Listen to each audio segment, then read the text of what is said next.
Hello दोस्तों, मेरा नाम शुभम कुमार है और मैं अपने यूट्यूब चैनल जिसका नाम है ओनली टेक्निकल ज्ञान पर आपका हार्दिक स्वागत करता हूं। आज हम आपके लिए लेकर आए हैं डीएमआरसी मेंटेनर इलेक्ट्रिशियन का क्वेश्चन पेपर, जो कि 18 फरवरी 2020 को हुआ था। ये फर्स्ट मीटिंग में हुआ था। इसमें 75 क्वेश्चन होते हैं। तो शुरू करते हैं।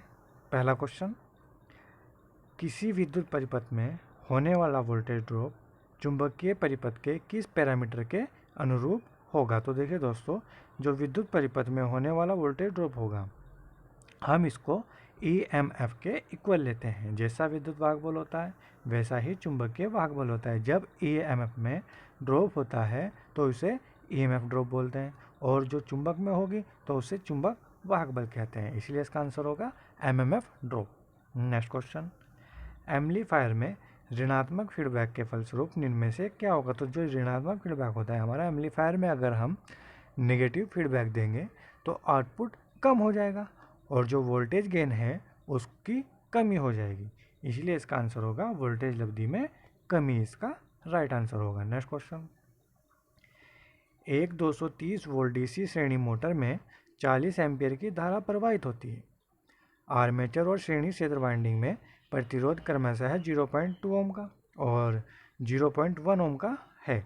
ब्रश वोल्टेज ज्ञात कीजिए। तो देखिए दोस्तों, अगर हम इसका डायग्राम बनाए तो डायग्राम कुछ हमारा इस तरीके से होगा। तो इसमें रेजिस्टेंस लगा हुआ है, रेजिस्टेंस के साथ इसमें आर्मेचर जोड़ रखा है, और कितने धारा बह रही है इसमें 230 वोल्ट की, और जो धारा है हमारी, जो करंट है वो एम्पियर कितना है 40 एम्पियर। तो ये रेजिस्टेंस हमारा कितना है 0.1 और ये हमारा आर्मेचर 0.2। तो जो ये रेजिस्टेंस है ये कितना करंट कंजक्शन करेगा, ये करेगा हमारा 40 इंटू 0.1 इजकल टू 4। वोल्टेज हमारी कितनी दी है, वोल्टेज हम इसने हमें दिए हुए हमें 230। हम इसमें से रेजिस्टेंस की जो वोल्टेज है वो घटा देंगे, तो हमारा जो आएगा 226 इसका राइट आंसर आएगा। तो 226 दोस्तों कहाँ का लिखा, वो लिखला हमारा बरसों की वोल्टेज का। लेकिन अगर ये हमसे आर्मेचर की भी पूछ लेता तो आर्मेचर की निकालने के लिए हम क्या करते हैं, जो हमारा इसने 0.2 इंटू 4 जीरो से मल्टीप्लाई कर देते हैं, और मल्टीप्लाई करने के बाद क्या आता है हमारा 8 इसका आंसर आया। तो 8 हम इसमें से 226 में से ही 8 माइनस कर देते, तो इसका आंसर आता 218। नेक्स्ट क्वेश्चन, डीसी मोटर श्रेणी मोटर का उपयोग करने के लिए निम्न में से कौन सा अनुप्रयोग सर्वाधिक उपयुक्त है। तो देखिए दोस्तों, जहां उच्च भार पर उच्च गति की आवश्यकता होती है, हाई स्पीड पर जब हाई टॉर्क की रिक्वायरमेंट हो तो गति के साथ हमें अच्छा टॉर्क नहीं मिल सकता, क्योंकि अगर हम हाई टॉर्क को बढ़ाएंगे तो फ्लक्स बढ़ेगा, तो गति अपने आप कम हो जाएगी। इसलिए ऐसा सिर्फ सीरीज मोटर में ही संभव है, साधारण मोटर में नहीं। नेक्स्ट क्वेश्चन, विद्युत प्रणालियों का उत्पादन वोल्टेज कितना होता है। तो जो विद्युत प्रणालियाँ होती है वो हमारी 11 किलो वोल्ट पर चलती हैं। नेक्स्ट क्वेश्चन, स्टार क्रम में, देखिए दोस्तों अच्छा क्वेश्चन है, स्टार क्रम में संयोजित 3 एक समान प्रतिरोध एक संतुलित 3 फेज वोल्ट वाले स्रोत से जुड़े होने पर कुल 4000 वॉट विद्युत शक्ति की खपत करते हैं। तो इसने हमें क्या बोला है, इसने बोला है 3 फेज वोल्ट वाले जुड़े होने पर, मतलब ये हमें तीनों की वोल्टेज दे रहा है, विद्युत शक्ति की खपत करते हैं। यदि अब प्रतिरोधों को डेल्टा क्रम में संयोजित करके समान स्रोत से जोड़ा जाता है तो प्रति फेज वह होने वाली विद्युत शक्ति क्या होगी। तो देखिए दोस्तों, इसने हमें सीरीज की दी हुई है, जो सीरीज है हमारी वो कितनी है, हमारी 4000 वाट। तो दोस्तों, स्टार की अपेक्षा डेल्टा में शक्ति खपत हमारा 3 गुना अधिक होता है। अगर मैं एग्जांपल के तौर पर देखूं तो हमारी जो शक्ति खपत है ये हमारी 5 वाट है, ये होगी हमारी स्टार में। अगर मैं डेल्टा में देखूं तो यही हमारी 3 गुना अधिक होगी। तो इसमें कितना होगी, डेल्टा में हमारी 15 वाट अधिक होगी। जो इसकी 15 वाट कंजक्शन होना इसका कारण है। क्यों कारण है, क्योंकि लाइन करंट का 3 गुना होना है।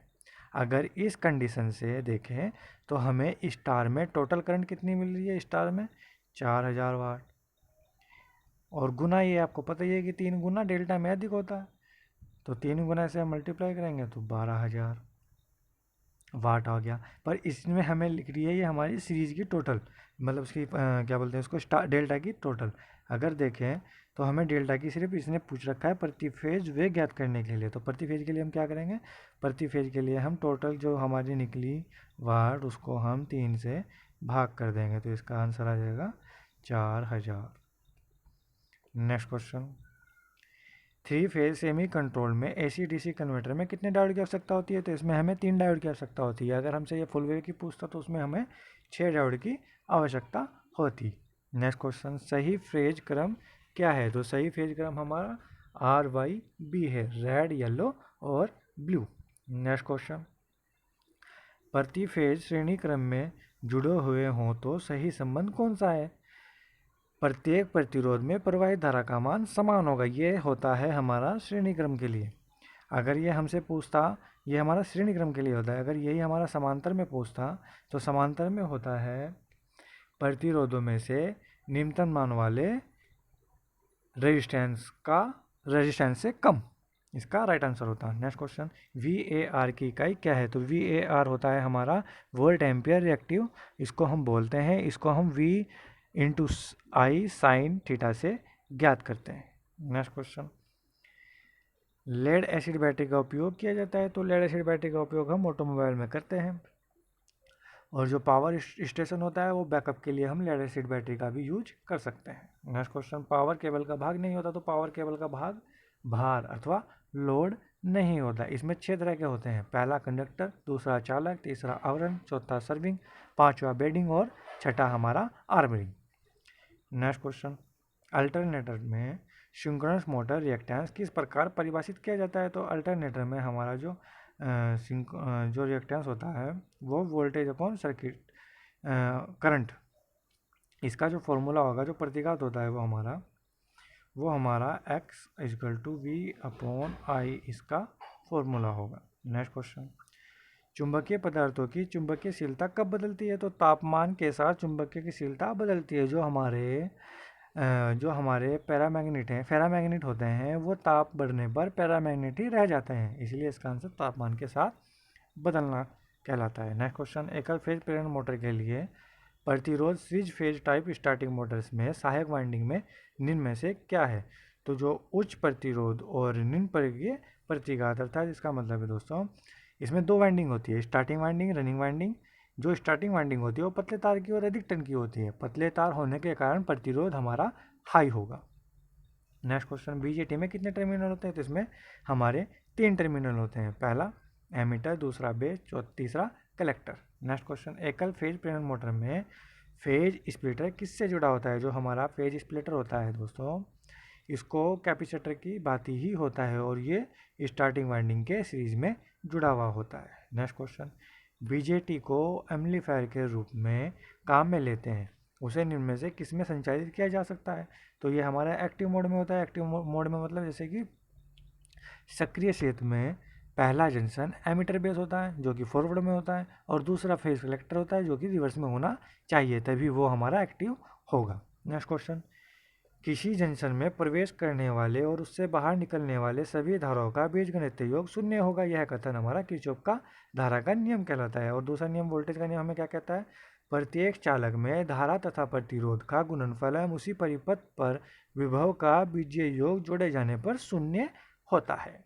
नेक्स्ट क्वेश्चन, इंडक्शन मोटर में ऑटो ट्रांसफार्मर स्टार्टिंग मैटर का मुख्य लाभ क्या है? तो जो मोटर परिवर्तन धारा की समान मात्रा के लिए यह कम लाइन धारा का उपयोग करती है, जो स्टार्टिंग धारा कम हो जाती है, और वैसे ही करंट कंट्रोल के लिए हम इसका उपयोग करते हैं। नेक्स्ट क्वेश्चन, JFET अभिलक्षणिक वक्र के पिंच ऑफ संतृप्ति क्षेत्र में JFT किसके रूप में कार्य करता है? तो JFT होता है हमारा जंक्शन फील्ड इफेक्टिव ट्रांजिस्टर, और ये हमारा स्थिर धारा स्रोत का उपयोग करता है। इसमें 3 टर्मिनल होते हैं।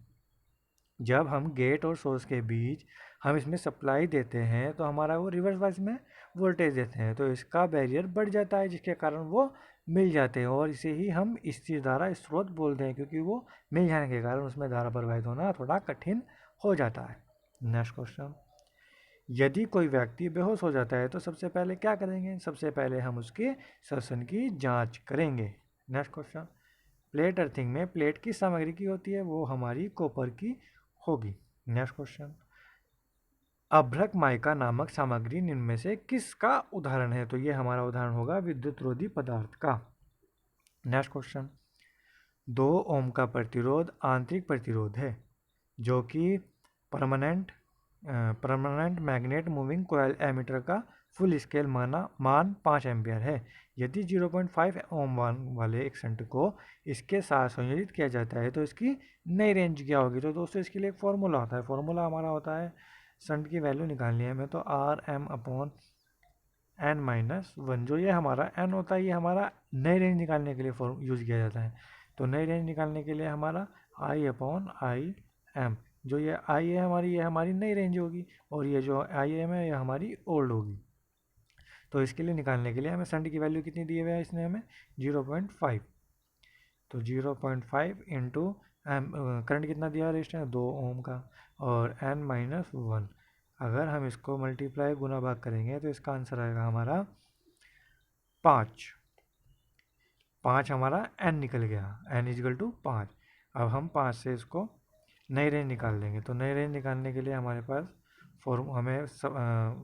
पुरानी रेंज की हमें ज्ञात है, तो हमें नई रेंज निकालने के लिए इसको मल्टीप्लाई करना पड़ेगा। तो इसका आंसर आएगा हमारा 25। नेक्स्ट क्वेश्चन, घरेलू मापदंड का उपयोग घरों की वायरिंग के लिए सुरक्षा के लिए क्या जरूरी है? तो एमसीबी हमारी घरेलू वायरिंग के लिए उपयोग करता है। एमसीबी यानी म्यूचुअल सर्किट ब्रेकर, लेकिन मार्केट में एक नई एमसीबी भी उपलब्ध हो चुकी है जिसे बोलते हैं अर्थ लीकेज सर्किट ब्रेकर।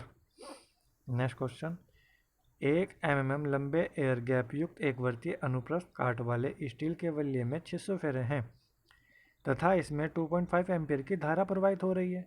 कुल एमएमएफ में से 40% लो वे से होकर गुजरता है, यह मानते हुए कि इसमें कोई क्षण नहीं होता। क्षण का मतलब हानि। इस एयर गैप और लो के प्रतिबिंब का अनुपात कितना होगा? तो दोस्तों देखिए कितना बड़ा क्वेश्चन है, लेकिन इसका आंसर बहुत छोटा है। 40 एम्पियर की इसने हमें लो वे दिया है, तो ऑब्वियसली सी बात है अगर 40 एम्पियर इसमें लो में हानि हो रही है तो हमारा जो एयर गैप में वो कितना होगा? वो हमारा 60 होगा। तो 60/40, इसको इससे भाग कर देंगे तो इसका आंसर आ जाएगा 3.2। नेक्स्ट क्वेश्चन, निम्न में से कथन सही है? तो बैटरी सेलों के निर्माण से ही बनती है। Next question, 3 phase induction motor में रोटर के स्लॉट स्क्वेयर्ड होते हैं। स्क्वेयर्ड का मतलब होता है दोस्तों खांचे। खांचे जो होते हैं वो हमारे तिरछे होते हैं। जो खांचे होते हैं हमारे वो थोड़े तिरछे होते हैं। तो इसमें इसका आंसर होगा वो क्रॉलिंग या कोगिंग को रोकने के लिए होते हैं। Next question, AC DC converter में निम्न में से कौन सा मापदंड आउटपुट और डीसी वोल्टेज की गुणवत्ता प्रदान करता है? तो दृष्टिकरण दक्षता, रेक्टिफिकेंसी, एफिशिएंसी। तो दोस्तों जो दक्षता जितनी अच्छी होती है आउटपुट हमें उतनी ही अच्छी मिलेगी। Next question, 3 phase induction motor में 3 फेज स्टेटर धारा के कारण उत्पन्न फ्लक्स एक दूसरे से 120 डिग्री के फेज अंतर पर होता है। नेक्स्ट क्वेश्चन, विद्युत आवेश की इकाई कूलाम होती है। Next question, are some capacitance हमारा 20 माइक्रोफैराड मान वाले प्रतिरोध और संधारित्र को श्रेणी क्रम में संयोजित किया जाता है। इस परिपथ का कलांक ज्ञात कीजिए। तो कलांक ज्ञात करने के लिए दोस्तों कलांक को हम डिनोट करते हैं टी से, समय से ही इसको हम ज्ञात करते हैं। तो T=R/C। आर हमें रेजिस्टेंस हमें इसने कितने दिया हुआ है? 100। कैपेसिटेंस कितना है हमारा? 20। तो इसको हम गुना कर देंगे तो इसका आंसर आ जाएगा 2000। इसका राइट आंसर होगा। नेक्स्ट क्वेश्चन, अल्टरनेटर में उत्तेजक क्या प्रदान करता है? तो एक्साइटर की वाइंडिंग को डीसी शक्ति प्रदान करना इसका कारण होता है। नेक्स्ट क्वेश्चन, एक यूनिवर्सल मोटर में बल लागू इनमें से किसके समानुपाती होता है? तो आर्मेचर धारा के समानुपाती होता है। नेक्स्ट क्वेश्चन, एसी मापन के लिए वोल्टमीटर के प्रतिबाधा फ्रिक्वेंसी के साथ स्थिर रहनी चाहिए। जो हमारी वोल्टमीटर होती है वो फ्रिक्वेंसी के साथ स्थिर रहनी चाहिए। नेक्स्ट क्वेश्चन, प्रतिकारिता प्रमेय व्यापक रूप में इनमें से किससे संबंधित है? तो ये नेटवर्क में सहायक प्रदान करता है। यह थ्योरी हमें ओम के नियम के ऊपर डिपेंड होती है। ओम का नियम हमें कहता है जब किसी प्रतिरोध में से धारा प्रवाहित होती है तो उसके प्रतिरोध पर 1 वोल्ट ड्रॉप होता है और ये वोल्ट ड्रॉप उस सोर्स का विरोध करता है। नेक्स्ट क्वेश्चन, परिपथ के सातत्य के परीक्षण के लिए निम्न में से किसका उपयोग करेंगे? तो न्यूटन टेस्टर का उपयोग हम करते हैं। नेक्स्ट क्वेश्चन, उस बिंदु को क्या कहते हैं जहां उपभोक्ता की वायरिंग कटआउट से जुड़ी हुई होती है? तो उस बिंदु को हम उपभोक्ता का टर्मिनल कहते हैं। वैसे वो पॉइंट होता है पर उपभोक्ता का टर्मिनल इसमें दिया हुआ था। Next question, single phase हिस्टेरिस motor किस प्रकार की मोटर है? तो जो सिंगल फेज हिस्टेरिस मोटर है वो हमारी सिंक्रोनस मोटर है।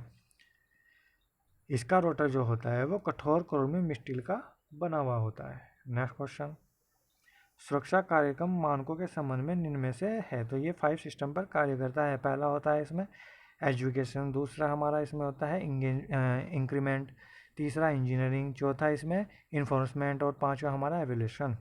नेक्स्ट क्वेश्चन, निम्न में से कौन सा पॉइंट चूजिंग करने के लिए केबल की आवश्यकता होती है? तो अर्थिंग पॉइंट चूज करने के लिए होती है।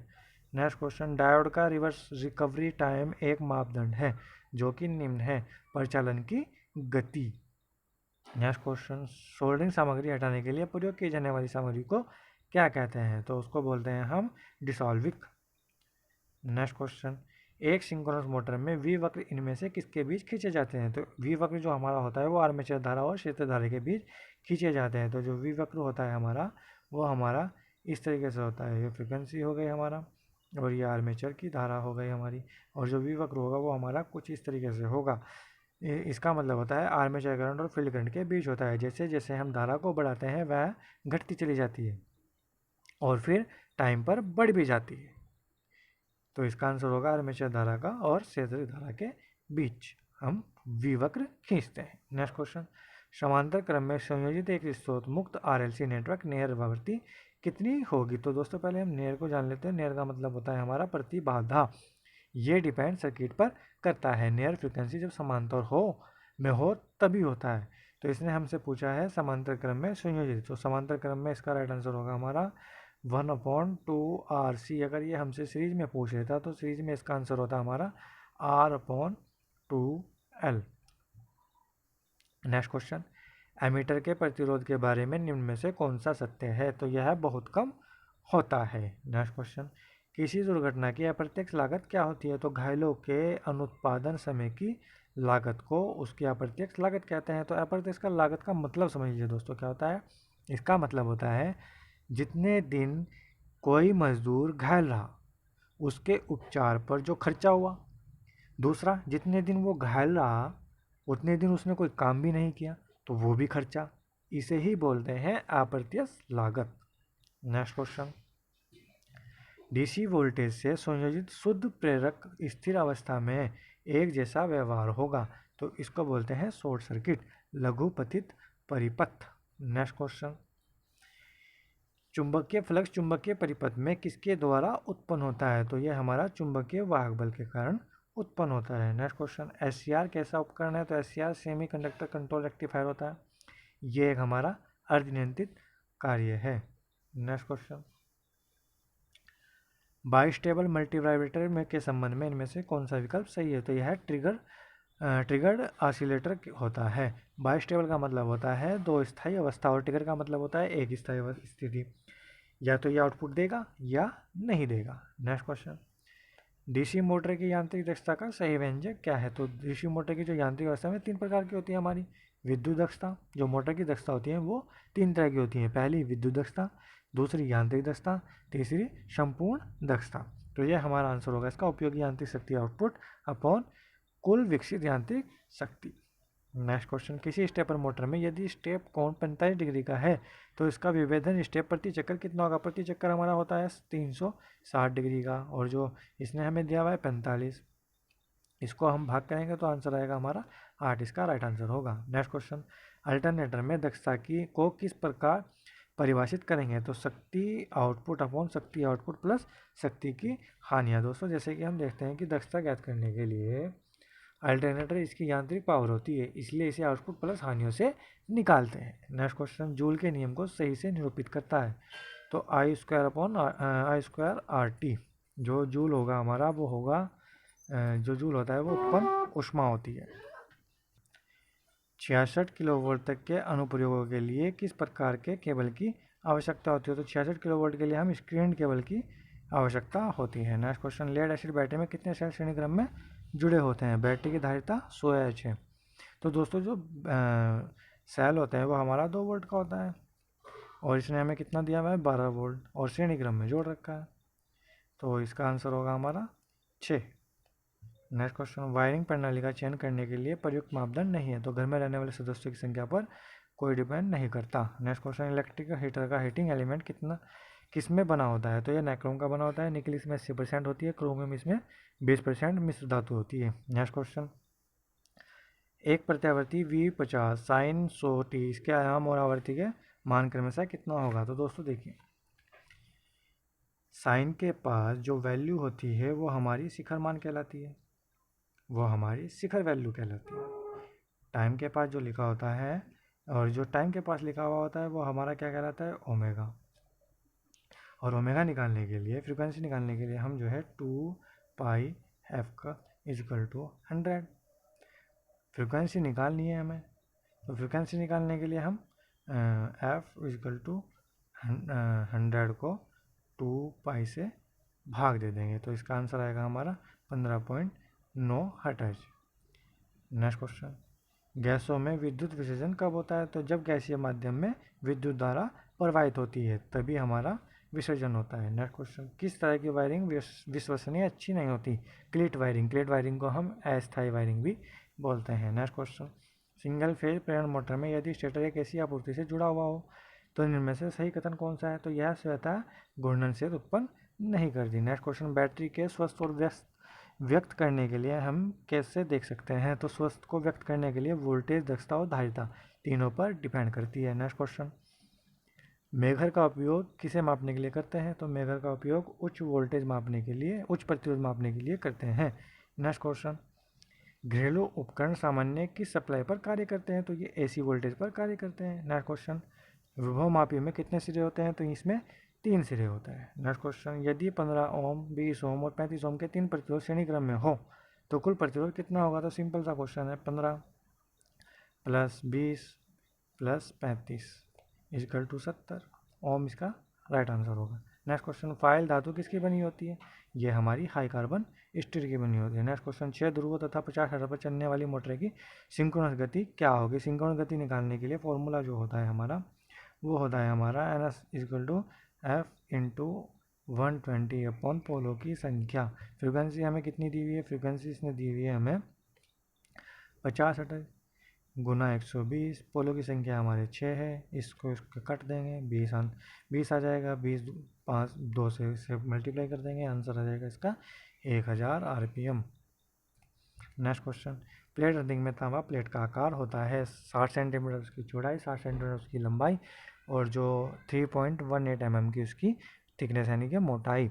अगर ये JEE में पूछता हम तो 60 सेंटीमीटर उसकी लंबाई, 60 सेंटीमीटर उसकी चौड़ाई और 6.36 इसकी mm में मोटाई होती। नेक्स्ट क्वेश्चन, एक अंतर्राष्ट्रीय मानक मोमबत्ती स्रोत ठोस कोण से प्राप्त लुमिनस फ्लक्स का एक लुमेन है जो कि 12.57 कैंडल पावर होती है। एक पावर जो मानक मोमबत्ती होती है वो कितनी होती है हमारी 4π से ज्ञात करते हैं। नेक्स्ट क्वेश्चन, किसी तरल में 2 सुवाहक प्लेटें डुबाई जाती हैं ताकि इनमें से विद्युत धारा प्रवाहित हो सके तो उसे इलेक्ट्रोड कहते हैं।